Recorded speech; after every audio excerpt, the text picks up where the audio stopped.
मैं आगते प्रकाश करिछु जे BTC और यार आगत BSc तीनटा चुक्ति हो गल 34टा बछरत इयाते गणतांत्रिक शांतिपूर्ण आंदोलन चलिছিল उपेन्द्र ब्रह्मर नेतृत्वत इयात सशस्त्र आंदोलन आरम्भ होइছিল BLT NDB और विभिन्न फैदत इतो विभक्त होइছিল और सकलोके आलोचना करी शांति स्वार्थत और এই অঞ্চলত বসবাস কৰা জাতি জনগোষ্ঠীৰ অধিকাৰৰ স্বাৰ্থত 6 শিডিউলত অধিক মৰ্যাদা অধিক ক্ষমতাৰ স্বাৰ্থত সকলোৱে মিলি পেলাই বড়ো ৰাইজ আৰু আন আন জাতি জনগোষ্ঠী সকলোকে আগুৱাই নিয়াৰ স্বাৰ্থত ইয়াতে শান্তি চুক্তি সম্পাদন কৰা হ'ল আৰু চুক্তি আগৰ আৰু চুক্তিৰ পিছত ইয়াতে যেহেতু এই আন্দোলনৰ পটভূমিত বিভিন্ন আঞ্চলিক ৰাজনৈতিক দল জন্ম হৈছিল এই আঞ্চলিক ৰাজনৈতিক দলবোৰ এটা গ্ৰুপতে আছিল এটা সময়ত একেলগে আছিল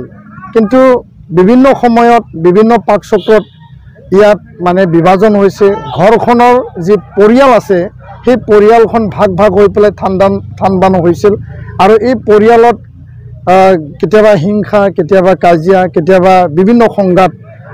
আৰু এই সংঘাতৰ কাৰণে বহুতো জীৱন যাবলগীয়া হ'ল বহুতো ক্ষয়ক্ষতি হ'ল আৰু আমাৰ মাজত এটা বিশৃংখল পৰিৱেশ হৈছে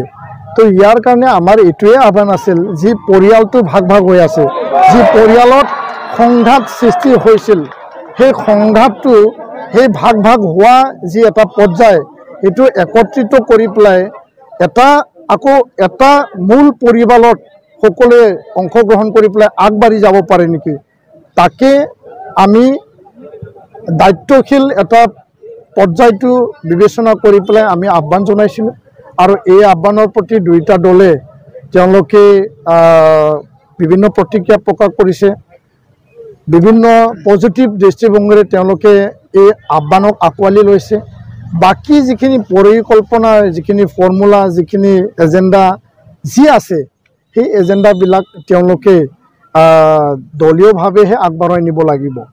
তো আমি আহ্বান জনাইছো আমাৰ এটা জাতীয় দায়িত্ব আছিল সেইখিনি কাম আমি সম্পন্ন কৰিলো বাকি দায়িত্ব তেওঁলোকে হয় আৰু তেওঁলোকে কি ধৰণে আগবাঢ়িব না নাবাঢ়িব